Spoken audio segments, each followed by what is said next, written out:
Hi guys, this is Vitaly with AFT Dispatch and A2C Logistics, and in today's video, I'd like to speak with you about the trucker shortage. Now, before I get started, I'd like to ask you to please like the video, be sure you subscribe to our channel, and hit the notification bell so you never miss a single release of our videos, where every Friday we're talking about something that could benefit you in your trucking businesses, in your trucking careers, as well as cover the loads we've successfully booked for our customers, consisting of leased owner operators and carriers operating under their own MC authorities, running under our truck dispatch services. As always, guys, I want to say a big thank you for all the likes you guys provided in all the previous videos. Please do keep them coming, and let's get the show on the road. Wanted to talk to you about this major trucking or trucker shortage that's out there. I mean, it's been in the news for the longest time. Many of you guys have known about this. Things have not gotten better. Things have not gotten easier. In fact, they seem to have gotten worse, and this is what this video is about. By the way, if you haven't seen last week's video, definitely take a look at that. I'm going to leave a little card here in the corner.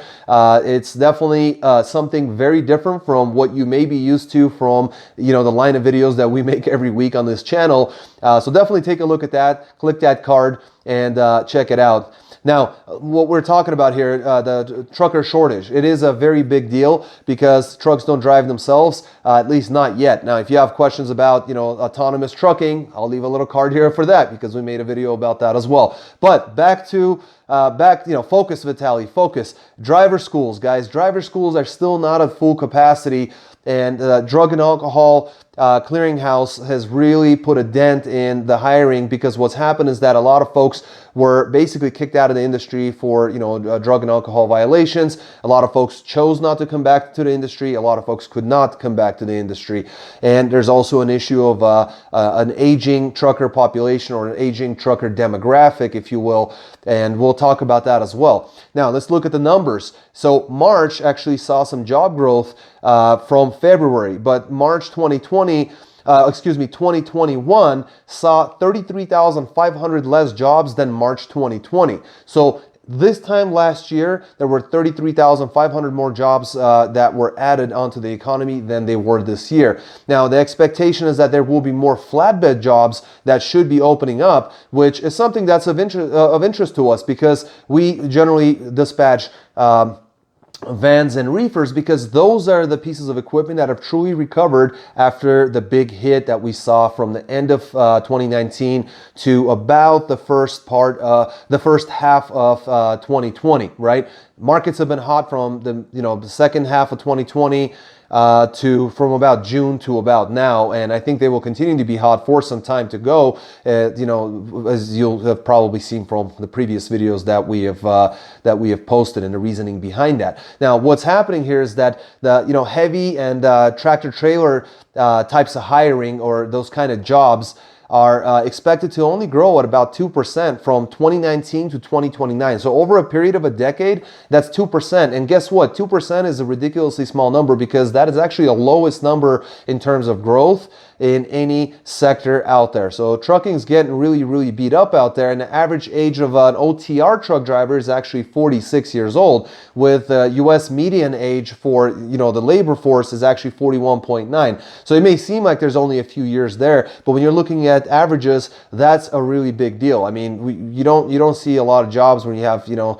80-year-old folks out there still working. And in the trucking industry, you see them all the time. Just open up your eyes when you're in the at the truck dealers, or if you're at the truck stops, kind of walking around doing the rounds, you'll see a lot of older folks out there still driving a truck and still doing a great job, just as they have been doing for the last 40 or 50 years. Now, truckers are basically being swapped around, and that's kind of what's happening. They go from one company to another. We're kind of recycling truck drivers, and this is the problem with this trucker shortage, because a lot of the younger folks aren't interested in entering the industry. The schools aren't really graduating as many students as necessary, and a lot of folks just simply don't have the interest or the in many cases maybe the patience to be a truck driver, because it requires a lot of inner strength and a lot of patience to be a good, strong truck driver. So basically right now what the idea is that driving or driver hiring will actually be considered to be the biggest challenge this decade. So like I said, from 2019 to 2029, 2% growth, yeah, it's going to be a challenge. And so to combat this challenge and to seem much more attractive, what are carriers doing? Well, carriers are increasing CPM pay. So they're basically trying to seem more attractive and be able to retain drivers. So all the major carriers are doing that. And of course, the smaller carriers are following suit. So leave your comments below, guys. What do you think? I mean, where are things going? The aging population, the demographic of truck drivers obviously is not going to get any younger. Those numbers are going to increase. A 2% growth is not going to help us. Trucking has to continue. That is the lifeblood of America. And, you know, what are we going to do? And how are things going to improve? What are your thoughts? Leave your comments below. I'm going to switch over to camera and we're going to look over the loads we book for our customers. And if you haven't liked the video yet, please hit that like button now. Make sure you're subscribed and hit that notification button. I'll see you guys in a moment. Welcome back, guys. Let's take a look at some of these loads. An excellent week, and in my opinion, vans, they take the cake this week. I'm going to start off with a 53-foot dry van coming out of Jackson, Tennessee, going to Loveland, Colorado.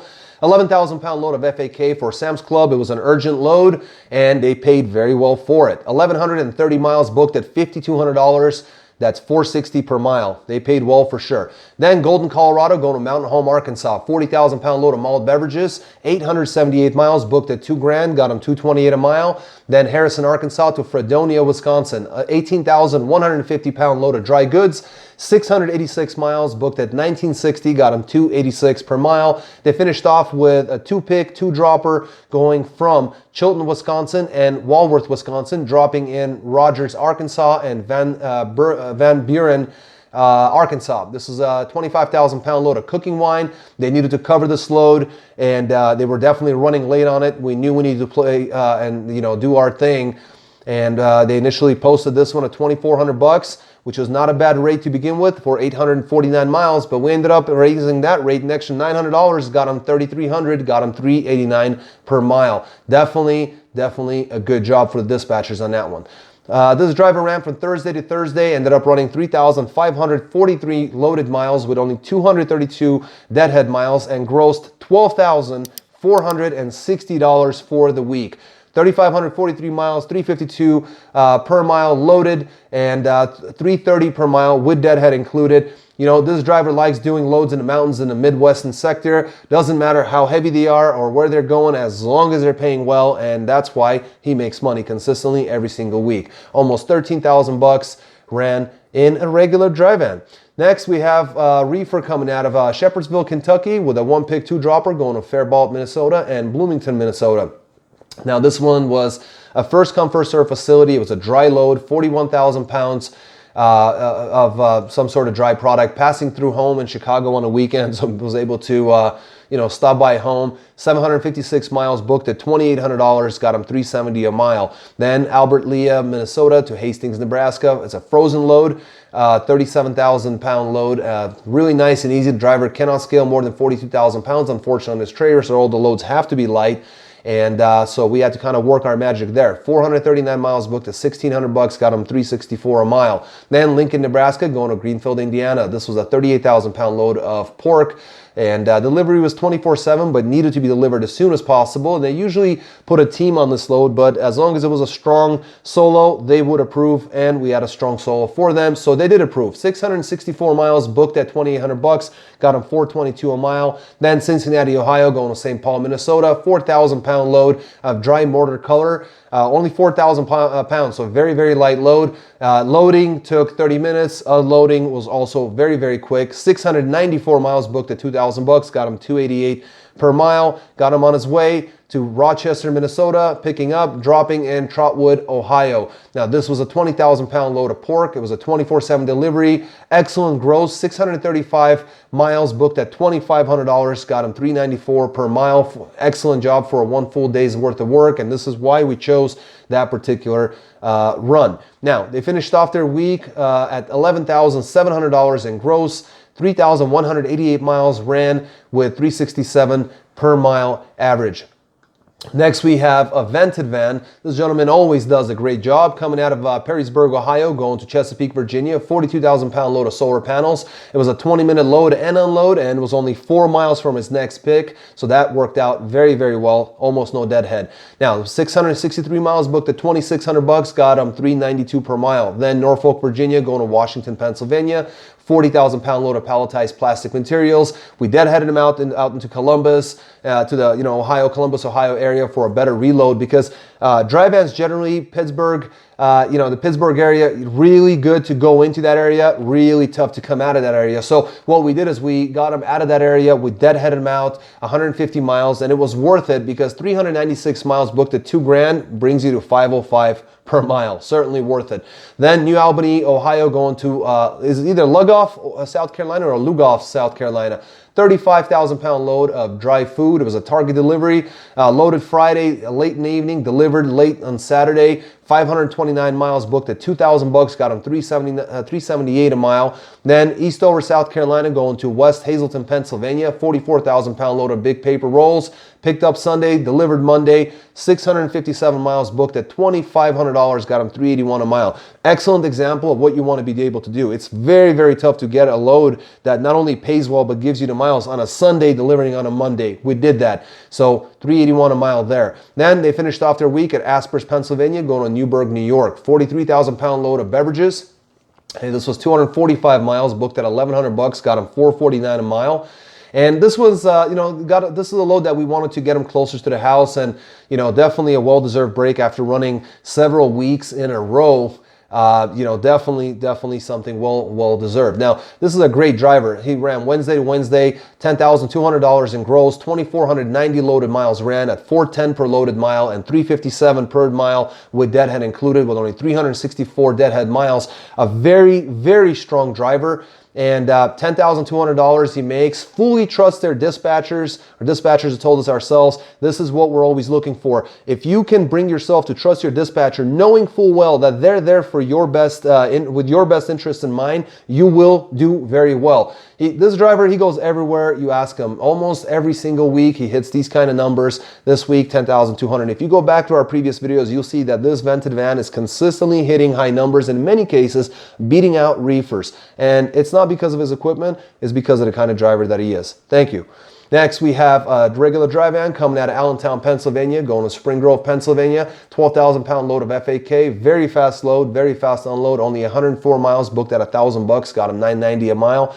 Then Bloomsburg, Pennsylvania to Rome, New York. 44,000 pound load of beverages. That's 234 miles booked at $1,734, got him $741 per mile.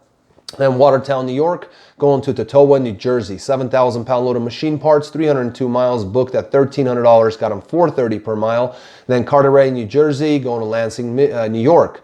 This is a 40,000 pound load of hazmat, Class 9 lithium battery, so definitely hazmat on that one. 40,000 pounds, 243 miles booked at $1,400, got them $526 a mile. Then Fairport, New York to Milton, Pennsylvania, 38,000 pound load of canned goods, 181 miles booked at $1,100, got them $640 per mile. Then Milton, Pennsylvania, going to Winter Haven, Florida. 42,900 pound load of dry food. Very nice people at the receiver. Very unloaded very, very quickly in less than an hour. Got him on his way. 1,072 miles booked at $2,900. Got him $270 a mile. A very, very good rate considering that out of Lakeland, Florida, they pulled out to Port St. Lucie, Florida. 43.7 on the way to package products.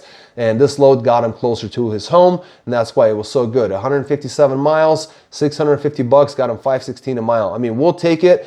If we need to get home, we're going to try to make sure those are paid miles, so you're not deadheading at as little as possible, right?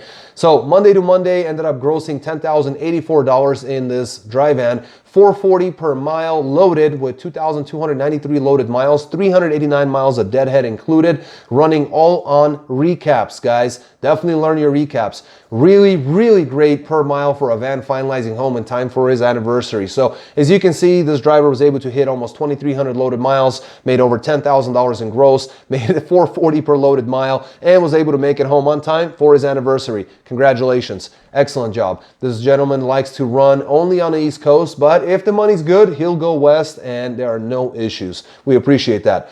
Next, we're going to finish off with a reefer coming out of Sanson, Virginia, going to Fishers, Indiana. 10,000-pound load of frozen food, -10 on a reefer. Very good rate considering the Virginia to Indiana lane there. Usually doesn't pay well. In this case, 643 miles booked at $2,800, got him $435 a mile. Then Delphi, Indiana, going to Grand Rapids, Michigan. 21,000-pound load of fresh meat at 28 degrees, 206 miles booked at $1,400, got him $680 per mile. Then Paw, Michigan, going to Pittsburgh, Pennsylvania. 42,000-pound load of Coca-Cola products at 32 degrees, 391 miles booked at $2,000, got him $512 per mile. Then Zanesville, Ohio, going to Swedesboro, New Jersey. Light loaded, only 7,000-pound load of frozen food at -10. 429 miles booked at $2,200. Got them $513 per mile. $3. $513 a mile, guys. Then finished off with Vineland, New Jersey with a 1-pick 2-dropper going to Richmond, Virginia, and a final in Virginia Beach, Virginia. 42,000-pound load of onions running at 40 degrees on this reefer. Ended up 358 miles booked at $1,800. $503 a mile is where it's at. Finished off their week running Friday to Friday. 1 week of work, gross $10,200 in gross for this reefer. $503 per loaded mile, starting and ending in Virginia, and ended up running 2,027 miles, getting a great average per mile. Was able to take their 34-hour reset on the weekend and made some really good, easy money. You too can do the same thing. Every week I tell you guys, if you have a strong dispatcher, whether you're a carrier, you have your own company drivers, you're a leased on owner operator looking for a better opportunity where you're not being, price gouged, where you're able to have transparency, see all the rate confirmations and be taken care of, you have, a friend in us. So whether you're a carrier, have your own MC authority, or you're an owner operator, we work with both kinds. What you need to do is call or text us